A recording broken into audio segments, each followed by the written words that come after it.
এই কাজ শেষ করে বাড়ি ফিরতে এত যে লেট হয়ে যাচ্ছে, তার উপরে আবার ঝড়টা উঠেছে, মনে হচ্ছে বৃষ্টি নামবে। এখন যদি তাড়াতাড়ি বাড়ি না পৌঁছায় বেজে যাব তো। রাস্তাঘাট অন্ধকার চারিদিকে। এই তো এখনই আকাশ পরিষ্কার ছিল, এখনই বৃষ্টি হচ্ছে। এই বর্ষাকালে কিন্তু বলে কয়ে বৃষ্টি আসে না, যখন তখন হুটহাট চলে আসে। সে কি করব, মাঠে তো ধানগুলোও তো দেখতে হবে। যাই হোক, এই ধান কিছুগুলো কেটে এলাম, কিছুগুলো না হয় কাল কাটবো। আজকে বাড়ির দিকেই বরং যাই, যাই যাই ঝটপট যাই। এই মানুষটা হচ্ছে কোথায় থাকে কি জানে বাবা, এত রাত অব্দি কাজ। বললাম সকালে গিয়ে ধানগুলো কাটবে, তা না, ওনাকে রাত্রে গিয়েই কাটতে হবে। কি আর করবো, বৃষ্টি তো নেমে গেল, ভিজে যাবে তো। আর এইদিকে তিতলি না খেয়ে বসে রয়েছে, বলছে বাবা এলে তবেই খাবো। সে কি করা যায়। দেখি রাস্তাঘাট অন্ধকার, মানুষজন একটাও নেই, তার উপর আবার টিমটিমে লাইট জ্বলছে, একদম অন্ধকার চারিদিক। বয়সটাও তো বাড়ছে নাকি, এই বৃষ্টির মধ্যে না গেলেই নয়। বৃষ্টিটা তো নামবে মনে হচ্ছে, এই যখন ঝড়টা উঠেছে।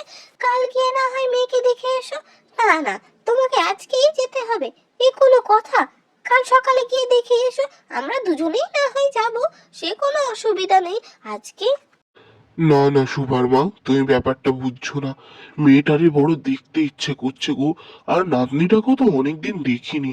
আজ যখন মন করেছে আমি আজই যাব। তাছাড়া ঝড়েই তো উঠেছে, বৃষ্টি তো হয়নি। আমি ঠিক চলে যাব, তুমি চিন্তা করো না। পরের বার না হয় তুমি যাবে। আজকে আমার গরু দুটোকে একটু দেখে রেখো। বড় মুখ করতে বলেছিলাম ছাতাটা নেব না, বৃষ্টি নামবে না। এই যে ভিজে গেলাম পুরো। পুরো রাস্তায় তো বৃষ্টি পাচ্ছি। আর কতটা রাস্তা যে হাঁটবো, তারপরে আবার অন্ধকার চারিদিক, একটু আলো বলে কোথাও নেই। যাই যাই, তাড়াতাড়ি পা চালাই, জলদি পৌঁছে যাব।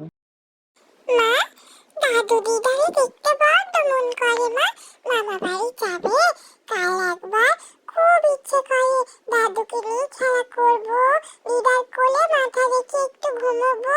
দিদা খুব ভালো গল্প শোনায় গো, অনেকদিন যায়নি। চলো না মা, একবার ইচ্ছে করছে আর দাদুর দুটো গরু দেখতো।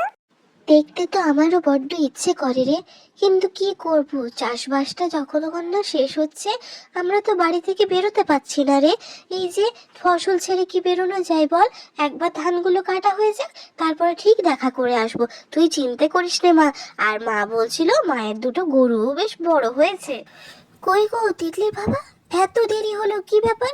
বললাম যে এই ঝড় বৃষ্টির দিনে সকালে না হয়ে যাবে ধান করতে, কিন্তু কে কার কথা শোনে। যাই হোক, ভিজে গেছো তো পুরো। যাও যাও যাও, তাড়াতাড়ি যাও, আমি এখানে গিয়ে খাবার বরং বন্দোবস্ত করি।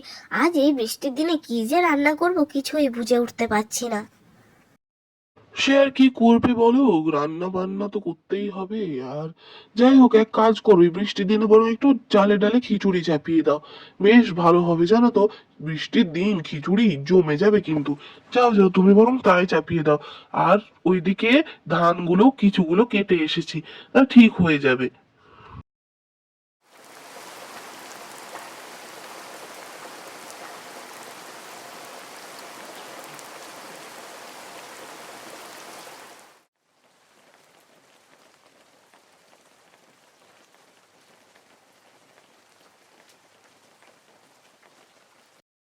শুভা মা, তিতলি দিদি ভাই, জামাই বাবা জীবন, বাড়িতে আছো নাকি? কই শুভা মা, কোথায়? দেখ তোর বাবা এসেছে রে, আয় আয়।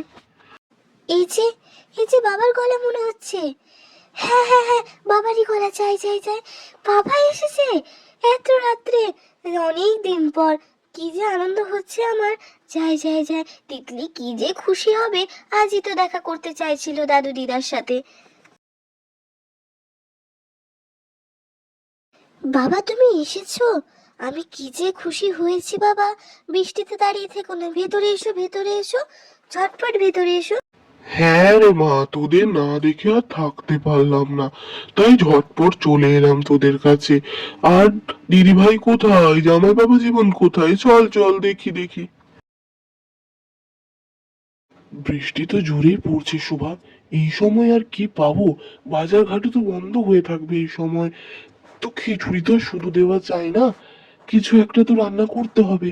আমি এক কাজ করি, তুমি বরং খিচুড়িটা ভালোভাবে বানাও, আমি বাইরে গিয়ে দেখে আসি। যদি কিছু পাই তো সে দিয়ে খিচুড়ি রান্না হবে। আমি যাই, হ্যাঁ।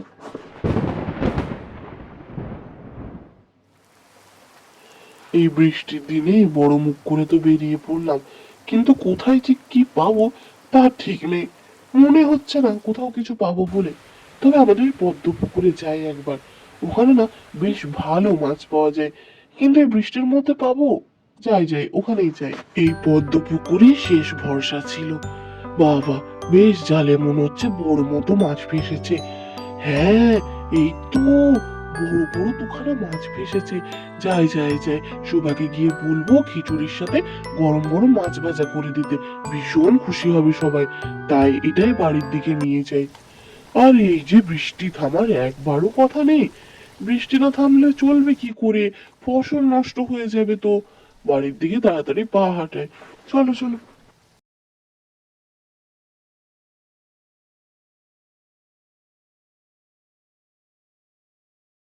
কতক্ষণ যে গেছে, কি আনবে জানি না। বৃষ্টির দিনে তো আর বাজারঘাট খোলা থাকে না। খিচুড়ি তো আমি বানিয়েই ফেললাম, এবার খিচুড়ির সাথে কি দেব? বাবা এতদিন পরে এসেছে, শুধু কি খিচুড়ি দেওয়া যায়? কিছু তো ভালো মন্দ রান্না করতে হবে, তাই না? তো কি যে পাবে কে জানে। ওই যে, ওই যে আসছে মনে হচ্ছে। হ্যাঁ হ্যাঁ, হাতে দোকানে কি কি এটা? শুভা, দেখো, আমাদের পদ্ম পুকুর থেকে দুখানা বড় বড় মাছ নিয়ে এসেছি। নিজের হাতে ধরেছি। এগুলোকে কেটে ভালো করে ভাজা করো। সে কি বলো? আরে বাহ, দুখানা বড় বড় মাছ, তা আবার পদ্ম পুকুরের। পদ্ম পুকুরের মাছ কিন্তু ভারী মিষ্টি হয়। আমি এখনই মাছগুলো কেটে তেলে গরম গরম ভেজে দিই, হ্যাঁ? তোমরা বরং খেতে বসো, আমি সবাইকে খাবার দিয়ে দিই। সবাই কিন্তু পেট পুড়ে খাবে। আর বাবা, তুমি এতদিন পরে এসেছো, আমি কিন্তু ভারী খুশি হয়েছি। এইবারে এলে মাকে সাথে নিয়ে আসবে।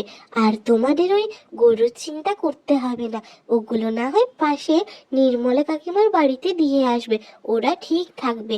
তোমরা সবাই মিলে এসো একদিন, মাকেও আমি খাওয়াবো খিচুড়ি মাছ ভাজা।